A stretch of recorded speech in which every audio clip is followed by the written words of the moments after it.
Liban có tên quốc tế là Lebanon. Đây là một quốc gia ở khu vực Tây Á. Để các bạn dễ theo dõi thì xuyên suốt video chúng mình sẽ gọi đất nước này là Liban nha. Liban tên đầy đủ là Cộng hòa Liban, có diện tích 10.425 km², được bao quanh bởi đất nước Syria, Israel và biển Địa Trung Hải. Liban nằm cách đảo Ship 225 km về phía Tây Bắc. Quốc gia này có đường bờ biển dài 225 km và trong lịch sử nó có vai trò rất quan trọng khi là trung gian liên kết thế giới Địa Trung Hải với Ấn Độ và khu vực Đông Á. Ngôn ngữ chính của Liban là tiếng Ả Rập. Trong khi đó, tiếng Anh và tiếng Pháp đều được giảng dạy trong các trường học nên đa phần người Liban có thể nói được song ngữ. Hiện nay, dân số của Liban vào khoảng 6,7 triệu người. Đây là con số chưa bao gồm người tị nạn từ Syria và Palestine. Liban là một quốc gia đa dân tộc. Người Ả Rập chiếm 95% dân số, 4% là người Armenia và còn lại là các dân tộc thiểu số khác. Liban cũng là một quốc gia đa tôn giáo khi có tới 18 tôn giáo và các giáo phái được công nhận. Trong đó Hồi giáo là tôn giáo lớn nhất khi chiếm khoảng 55% dân số, Công giáo chiếm khoảng 40% và cộng đồng Druze chiếm 5%. Về cộng đồng Druze, theo chúng mình tìm hiểu thì đây là một tôn giáo thiểu số có nguồn gốc Tây Á. Cộng đồng Druze là một tôn giáo dựa trên những lời dạy của các nhân vật Hồi giáo cao cấp, các triết gia Hy Lạp. Đức tin của họ là sự kết hợp giữa yếu tố đạo Hồi, đạo giáo, Ấn Độ giáo, các ý niệm triết học và tín ngưỡng khác để tạo ra một thần học riêng biệt. Hiện cộng đồng người Druze chủ yếu tập trung ở các nước Israel, Liban, Syria.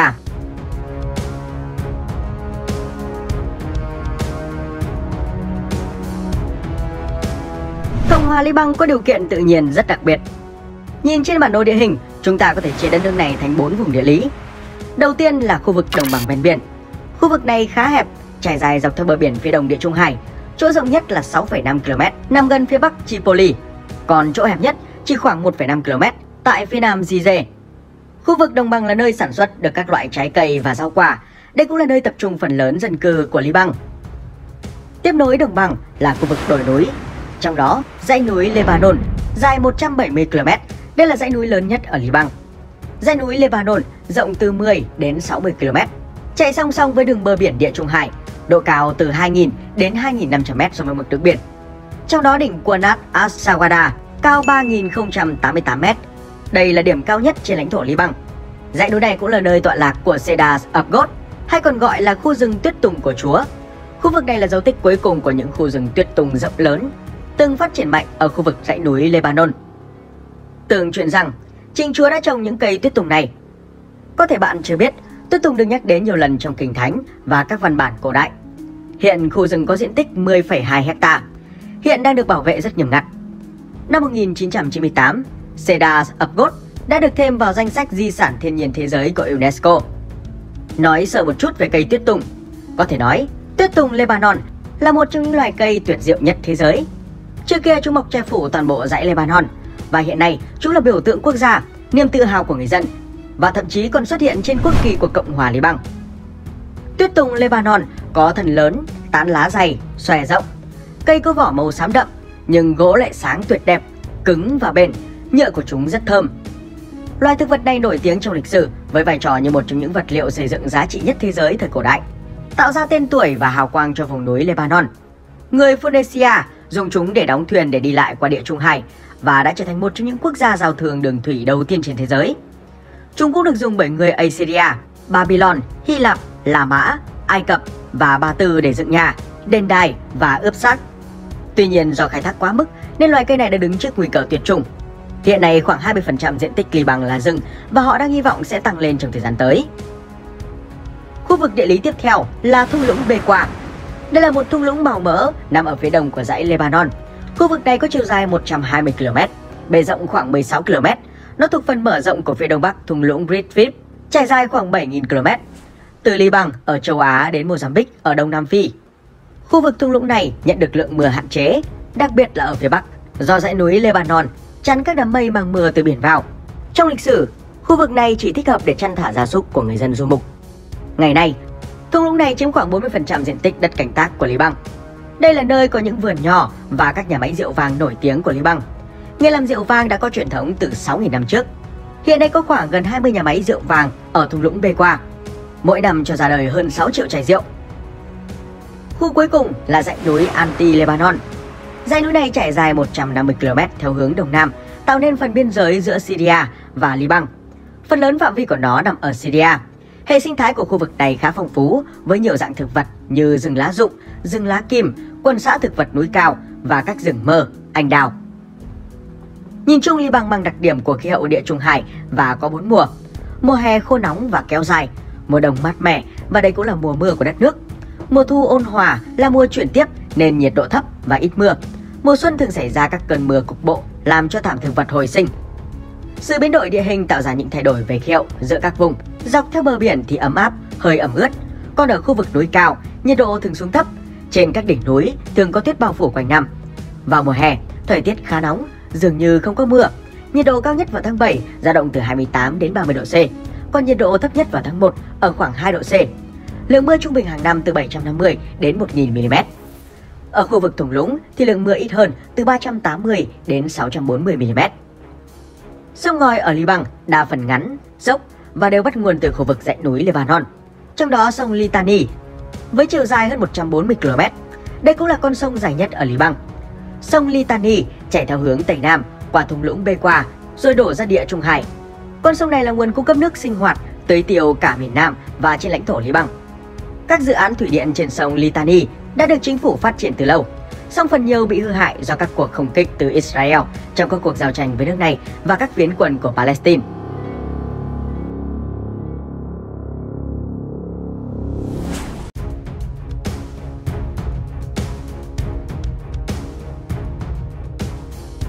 Các yếu tố địa chính trị trong những thập niên gần đây luôn gây nên những áp lực cho nền kinh tế của Liban. Nên nền kinh tế của Liban rất bất ổn.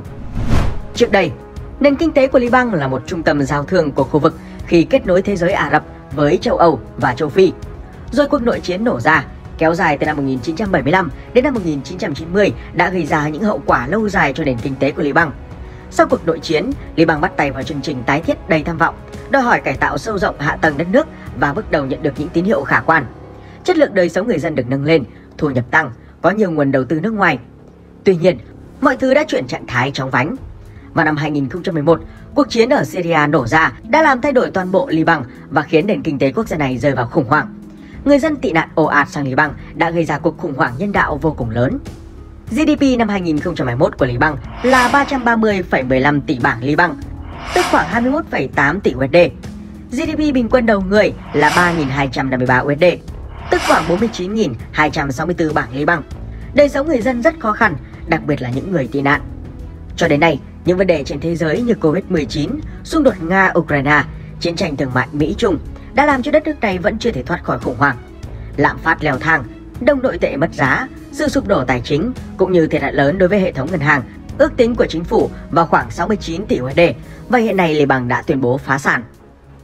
Nền kinh tế của Liban có 3 trụ cột chính là nông nghiệp, công nghiệp và dịch vụ. Trong đó, ngành quan trọng nhất cũng là mũi nhọn hàng đầu của Liban chính là dịch vụ. Đây là nơi tạo ra thu nhập chủ yếu của đất nước. Do bị lu mờ bởi chiến tranh và khủng hoảng nên tình hình của Liban rất ảm đạm.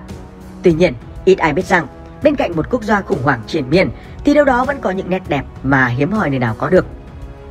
Giống như Jordan và Israel, Liban không có nhiều tài nguyên thiên nhiên, nhưng các bạn có thể thấy nhiều quốc gia không có nhiều tài nguyên thiên nhiên nhưng họ vẫn phát triển tốt. Tài nguyên đáng giá nhất của Liban chính là cảnh quan thiên nhiên. Với phong cảnh tuyệt đẹp, rừng núi chập trùng và những thắng cảnh tưởng chừng như không tồn tại trên thế giới. Một trong số đó là thác nước Bataragos. Đây được coi là một kiệt tác của thiên nhiên khi có tới 3 tầng. Thác nước này được nhà sinh vật học người Pháp Henri Coyfait phát hiện vào năm 1952. Thác nước Bataragos tọa lạc tại làng Ba La. Đây được xem là một thác nước độc nhất vô nhị trên thế giới. Dòng thác chảy từ độ cao 255m vào Batara, hang đá vôi khổng lồ có từ kỷ Jura. Các nhà địa chất học tin rằng khối núi đá hình thành thác nước này có từ hàng triệu năm về trước, khi mà loài khủng long vẫn còn hiện diện trên hành tinh của chúng ta. Hiện nay, Liban được chia làm 9 đơn vị hành chính, trong đó Beirut là thủ đô và cũng là thành phố lớn nhất tại Liban. Ngoài Beirut, Liban còn có 2 thành phố lớn khác là Tripoli ở phía Bắc và Tyre ở phía Nam. 3 thành phố ven biển là những nơi đáng để ghé thăm nhất ở Liban. Đầu tiên là thủ đô Beirut. Đây là thành phố lớn nhất Liban với diện tích 100 km² và dân số hiện nay là khoảng 2,2 triệu người. Đây cũng là một trong những thành phố cổ nhất trên thế giới. Thành phố Beirut là nơi tọa lạc của cảng Beirut. Đây cũng là khu cảng bận rộn nhất của Liban. Khu cảng có diện tích 1,2 km². Trước đây khu cảng này có công suất hàng năm lên tới 8 triệu tấn hàng hóa và có thể vận chuyển 1,14 triệu TEU container. Ngày 4 tháng 8 năm 2020, tại khu cảng này, một vụ nổ lớn đã diễn ra. Vụ nổ đã tạo thành một đám mây hình nấm. Nhưng các chuyên gia nói đây không phải là do bom nguyên tử mà là do ammonium nitrat. Vụ nổ đã khiến cho hàng trăm người chết, hơn 5.000 người bị thương và khoảng 300.000 người mất nhà cửa. Thiệt hại ước tính hàng chục tỷ USD. Tuy nhiên, đây không phải là lần đầu tiên thủ đô Beirut bị tàn phá. Thành phố này từng bị tàn phá hết lần này đến lần khác bởi thiên tai và nội chiến. Nhưng Beirut vẫn đứng vững sau 7 lần tái thiết. Thành phố này từng được gọi là Paris của Trung Đông, không chỉ vì sự dung cảm văn hóa, mà còn vì những tàn dư của vị thế là thuộc địa của Pháp. Bạn có thể dễ dàng khám phá những dấu vết lịch sử từ nhiều nền văn minh cổ đại như Hy Lạp, La Mã, Ottoman ở mọi ngóc ngách của thành phố. Nếu là một người yêu thích lịch sử, bạn không thể nào bỏ qua bảo tàng quốc gia Beirut được dát vàng lộng lẫy, nơi trưng bày rất nhiều cổ vật của Liban. Nổi bật nhất có thể kể đến nhiều pho tượng màu ngà voi, những bức tượng La Mã cổ hay pho tượng các thiếu niên từ nền văn minh Phoenician. Các công trình tôn giáo ở Beirut cũng thu hút rất nhiều khách du lịch.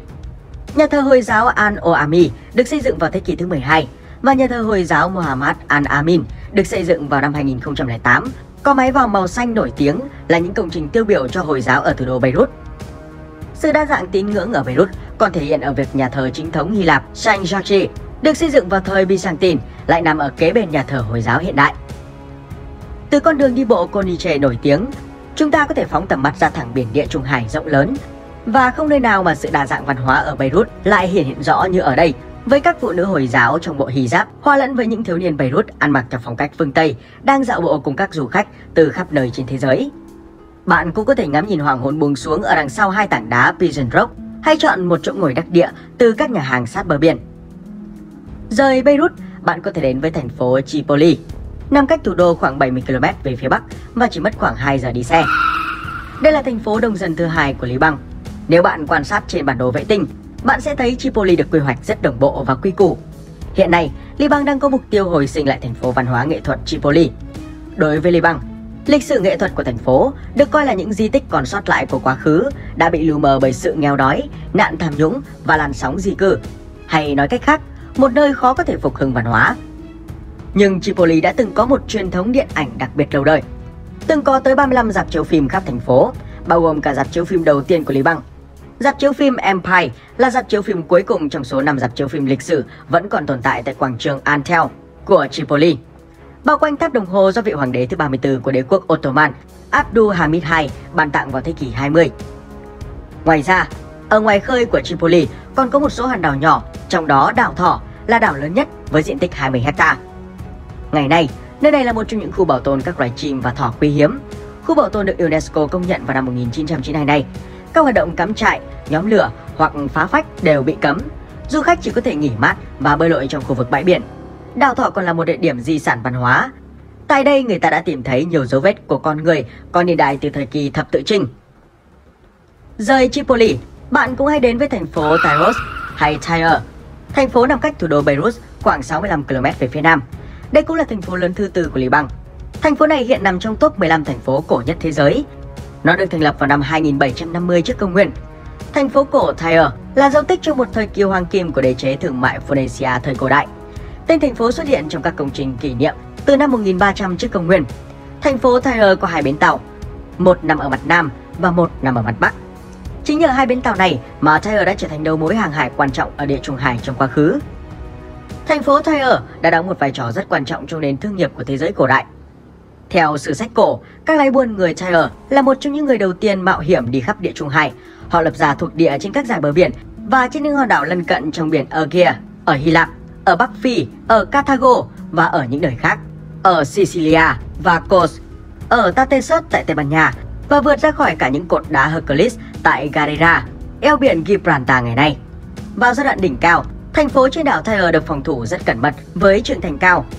Hiện nay, với nhiều di tích cổ còn của người Hy Lạp, người La Mã hiện vẫn được lưu giữ. Thành phố cổ Tyre đã được UNESCO công nhận là di sản văn hóa thế giới vào năm 1984.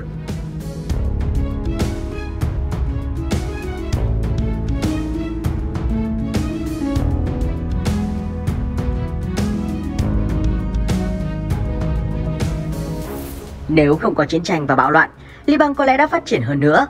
Tiếc thay, những cuộc chiến, những cuộc khủng hoảng triền miên đã đẩy đất nước này xuống cùng cực. Hy vọng trong thời gian tới, Liban sẽ có những khởi sắc nhất định về kinh tế cũng như chính trị. Vừa rồi là những thông tin về Liban.